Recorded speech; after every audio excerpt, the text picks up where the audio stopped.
Adam Schneider is with the Palace Sports and Entertainment. He's the Senior Vice President of Events and Booking. He's sort of the program director of the place, if you will, in the summer concert series. Thanks for being available. Thank you for having me.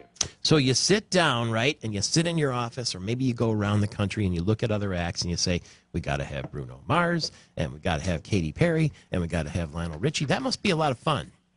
It is a lot of fun, and it's a lot of travel, relatively speaking. I mean, the home office is here in Michigan. A lot of the artists, their agents and managers are in New York and L.A., so you do spend a fair amount of time making calls and making your case to make sure that Michigan gets the premier stops on these tours, and, we usually do, Bruno Mars included. So that's how it works. You have to sort of lobby to get into the mix. It's not like, obviously you're offering them a premier venue, beautiful spot, almost always sold out, and yet you still have to sort of recruit. I think it's a combination. Firstly, we're very fortunate. Certainly at DTE, and we've got a great partner in Live Nation. Gets a lot of these tours, and as you probably know, the touring business has changed over the last 5-10 years. It's become much more consolidated, and so we're very fortunate to have a very powerful partner there. And yet, sometimes, to your point, Detroit is not New York or Chicago sometimes, so it always helps to go out there and remind people that you do have such a special venue like DT and the Palace. So it's really a combination of people do love coming to these venues. It's not always a hard sell, and then sometimes you do go out there and shake the tree, and a few more things fall out, and then you end up with the schedules that we usually have. The summer, no exception, where you've got 75, 80 events between Memorial Day and Labor Day, and just a lot to do every day in the summer. Have you ever had an artist that you wanted to book, and then they came in with their rider demands, and you said, forget it, that sounds like too much trouble, I don't want any part of that? No.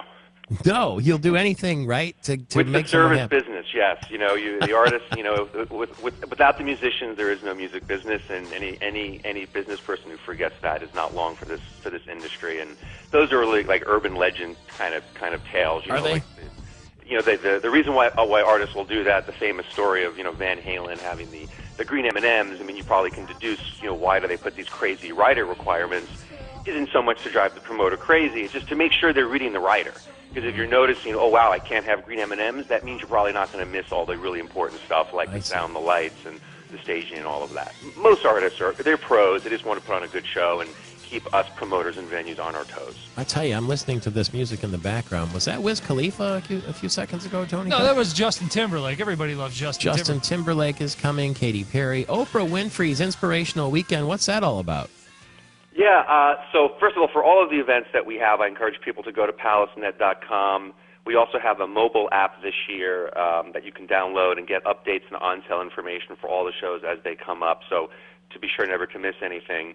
The Oprah event, live the life you want. I mean, she is obviously sort of an inspirational icon, something I think you know a fair amount about, and she's bringing her own signature style of programming. I don't want to give away too much, but it's like 3 sessions with her, various guest speakers, interactive exhibits, just a whole very high-class production. This is the first time she's going out and doing this tour, and this was an example of an event that we did have to lobby to get. She's only playing 8 cities in the country. Detroit is one of those 8 stops, so we're really, really excited to be hosting her at the Palace in September. I think Lionel Richie is right up my alley there. That would be enjoyable. What's Walking with Dinosaurs?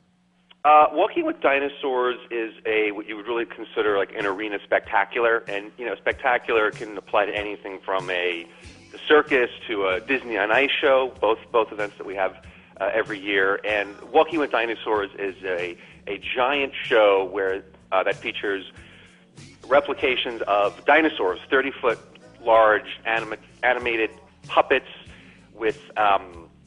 It's an absolutely kind of mind-blowing presentation, a great family show.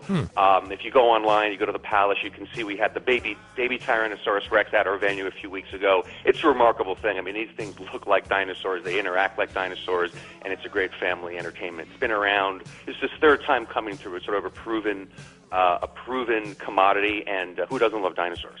Yeah. What is the Michael Jackson Immortal World Tour? That is a Cirque du Soleil production. So again, one of their more successful touring entities. You're familiar with the Cirque? Yeah.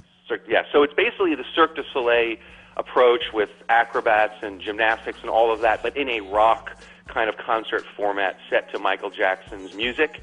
So it's like a concert experience with a Cirque du Soleil cast of performers. That sounds pretty cool. A little pop culture. Absolutely. With a little July 1st Cirque du Soleil. and 2nd at Palace.